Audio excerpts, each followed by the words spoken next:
সব জায়গায় দাদাগিরি। এটা হয়েছে মমতা পুলিশের সৌজন্যে, পুলিশের প্রশ্রয়ে। পুলিশ তার নিজের কাজ করে না, পুলিশের আচরণ গুন্ডাদের মতো, তাই এই জিনিস হচ্ছে। মুর্শিদাবাদেও একই জিনিস ঘটেছে, জমি দখলকে কেন্দ্র করে মুর্শিদাবাদেও মারধর করা হচ্ছে। আরে যারা কালীঘাটের জমি দখল করছে তিনি যদি পুলিশ মন্ত্রী হন তার লোকেরা তো তাই করবে। কালীঘাটের 38টা জমির প্লট দখল করেছে ব্যানার্জি পরিবার। হরিশ চ্যাটার্জি এবং হরিশ মুখার্জি স্ট্রিটে কোনো লোক নেই, মানে কাউকে রাখতে দেয়নি। বাংলা ভাগ নিয়ে মুর্শিদাবাদ সহ বিহারের একটা অংশকে নিয়ে বিভিন্ন রকম আলোচনা চলছে। সে আলোচনা চলছে, যাদের কাজ নেই তো খইবাজ।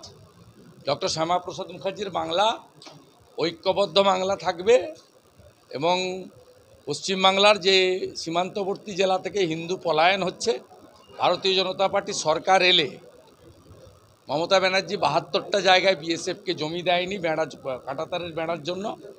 আমাদের প্রথম কাজ হবে কাঁটাতারের বেড়া কমপ্লিট করে রোহিঙ্গাদের খুঁজে খুঁজে পশ্চিমবঙ্গ থেকে তাদেরকে সরিয়ে পশ্চিমবাংলার যারা, সে যে ধর্মেরই হোক, যে সম্প্রদায়ের হোক, যারা আদি অনন্তকাল 3 পুরুষ 4 পুরুষ 5 পুরুষ 6 পুরুষ এখানে আছেন, তাদেরকে সুরক্ষা দেওয়ার।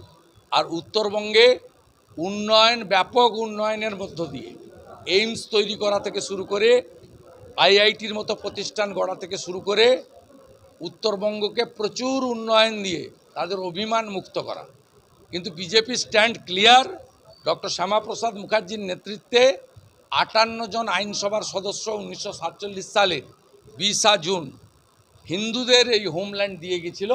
এই হোমল্যান্ডকে দ্বিখণ্ডিত, ত্রিখণ্ডিত, খণ্ডিত, এটা ভারতীয় জনতা পার্টির এজেন্ডা নয়।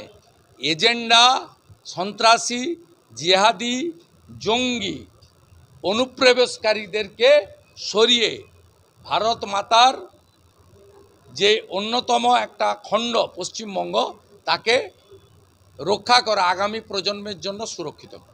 হকার উচ্ছেদ করা হচ্ছে যেখানে সেখানে সমুদ্র তীরবর্তী এলাকায় দেখা যাচ্ছে যে কোস্টাল রেগুলেটিং জোনের কোনো নিয়ম কানুন না মেনে সেখানেও কিন্তু ওটা ওদের অ্যাডজাস্টমেন্ট করে করছে।